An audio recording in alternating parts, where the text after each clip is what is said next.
It's not a decision that he has taken in consultation with the political parties. He has taken it separately.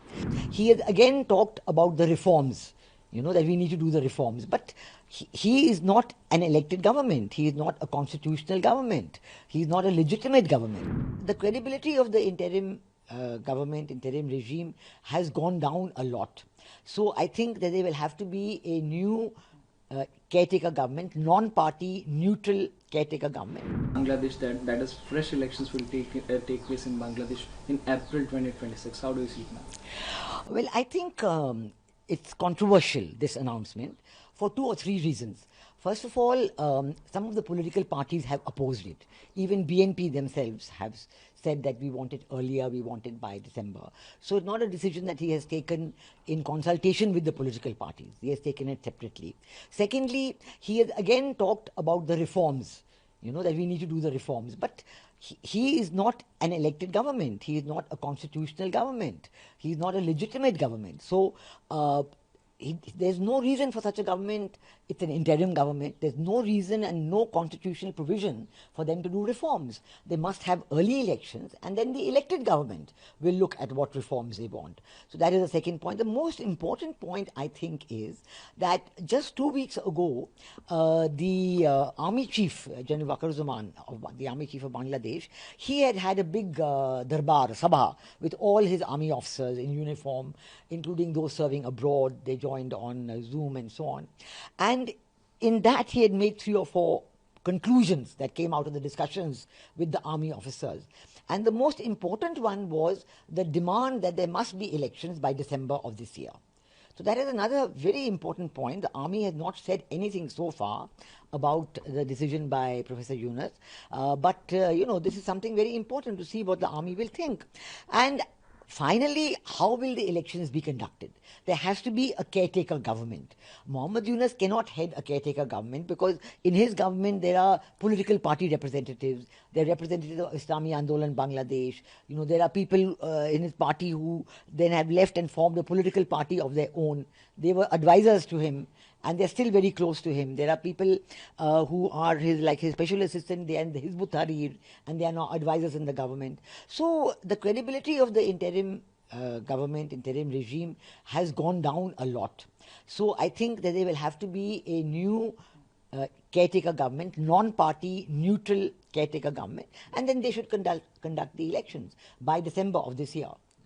Chief Advisor Mr. Yunus has also accused that domestic and international supporters of the defeated fascist government of attempting to destabilize the interim government. No, I think that is absolutely an incorrect statement, because actually it is Muhammad Yunus who has decided to ban the activities of the Awami League. The Awami League is the single largest party in Bangladesh. It has a vote bank of about 40%, at least, if not more. And we do know that at the end of 7 or 8 months after Muhammad Yunus started the interim regime, the popularity of the Awami League was intact, because people were still saying that we want the Awami League, it was better earlier. So I think it is in response to this continuing popularity of Awami League that the interim regime decided to ban the activities of the Awami League. Now that is a very significant deterrence for the election, because everybody has been saying that the elections must be free, fair and inclusive. Everybody must be allowed to take part. All registered political parties must be allowed to take part. So I think the effort to ban the Awami League has been wrong, has not been well received by the people of Bangladesh. And now, because it's not been well received by the people of Bangladesh, so Professor Yunus is talking about a state of war. What is he talking about? He is responsible for the law and order. So the army, in fact, seeing this complete chaos that is going on in Bangladesh, has been saying, they said in their meeting that they will not tolerate any mob violence or any anarchy, because actually this regime has been ruling by mob violence and by anarchy. They have been killing Awami League people. In fact, yesterday, one Rights and Risk Action Group, it is a very well-known group based here in Delhi, and they have actually put out a report which they are taking to the International Criminal Court, saying that Awami League people have been killed. They've given names and references in the hundreds. and they're being brutally murdered actually. And so there is a lot of disturbance because of this. And this is being done by the Jamaat-e-Islami and with the knowledge of Muhammad Yunus. So I don't know what he's talking about, the state of war. This is something that he is creating himself in Bangladesh. In the past few years, we have seen of Prime Minister Trudeau, the relationship between India and Canada, ma'am. Now, the President, Mark Carney, has called Prime Minister Modi and invited him to participate in G7 summit, ma'am. How do you see it as a? Is it a path-breaking relation? Is it gonna be a situation like path-breaking in India and Canada, ma'am? I think it's very important because you are quite right that under Prime Minister Trudeau, the state of relationship had really gone down, and the ambassadors are not there. They've been called back to their respective countries, and even low-level diplomatic representation is there. That's all.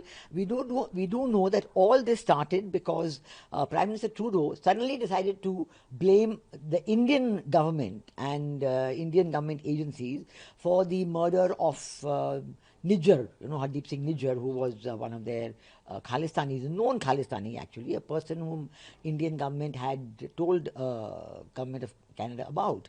But there is absolutely no evidence. Indian government is not involved at all. In fact, they have been trying. This statement was made by Prime Minister Trudeau, former Prime Minister Trudeau, I think in 2023. September, almost 2 years ago. And since then, he said, we have some credible allegations. I mean, they have no evidence at all until today, despite Government of India saying that, please give us evidence, etc. They have not given any. So, obviously, because of that, the relationship, Indian government was very annoyed with that, very upset with that, and the relationship has been going down. But now in the elections, recent elections in Canada, the same political party of Prime Minister Trudeau, the Liberal Party, they have won the elections, but there's a new Prime Minister because Prime Minister Trudeau had become so unpopular that he was forced to step down as Prime Minister. And the new Prime Minister, who's been elected from his party, has clearly got very good feelings about strengthening the relationship with India. And most important is that the pro-Khalistan party, the NDP led by Jagmeet Singh, they have totally lost the elections. Jagmeet Singh himself lost his seat. He has stepped down as head of the party. So it is clear that the Canadian people also do not want the separatist forces of India who want, they're talking about Khalistan and so on. Why should they have anything to do in Canada? Because Canada is not interested in this. So Prime Minister Carney then decided to call our Prime Minister, and our Prime Minister has accepted the invitation. And it's very interesting that Prime Minister Carney was answering a press conference in his own country in Ottawa, and he was asked, why have you invited Prime Minister Modi? Because we know that the Khalistani groups, all of them were very much against the invitation to Prime Minister Modi, and they had been lobbying the Liberal Party as to not let him be invited.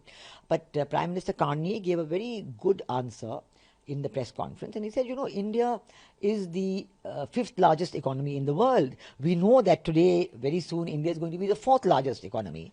And to leave out such an economy from the G7 meeting would really make a mockery of the meeting, because how can you have a discussion when you have left out the fourth largest economy in the world? And he also said quite clearly that he wants to strengthen the relations between Canada and India. So yes, I think it is a very important decision. It will be very important for improving the relations between Canada and India. And our Prime Minister has agreed to go there, and when he goes there, he will be having bilaterals with a lot of leaders over there. We haven't heard the schedule of his meetings yet, but we will know very soon.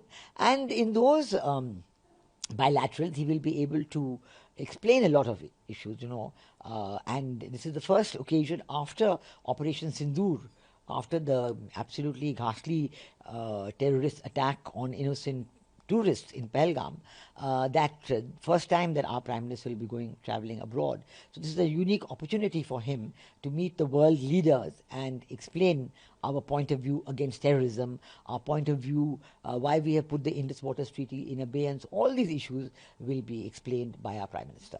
After 22nd April Pahalgam terror attack, water treaty is in abeyance with Pakistan, ma'am. But Pakistan has written again an offer to renew the talks on Indus Water Treaty. But There's no signals from New Delhi as of now, ma'am. Well, our Prime Minister had made this very clear. The issue of the Indus Waters Treaty is not a new one. It's a very old one, I think, almost from the time it was signed, because it was a very unequal treaty. And these Indus waters from all the tributaries of the Indus River, India was getting only 20%. Of the water flows, and Pakistan was getting 80% of the water flows. And even within the 20% that India was getting, or was entitled to, under the Indus Waters Treaty, there was a lot of spillage, what they call. Pakistan was beneficiary by default, because India was not building those dams and barrages, etc., which we were allowed to on the rivers, that we were allowed to under the treaty. All various delays, and Pakistan would always raise objections and say this is not allowed, that is not. So it was really not working out very well at all. And we had in fact we had asked for arbitration, then Pakistan asked for another route of arbitration. So it was really very messy.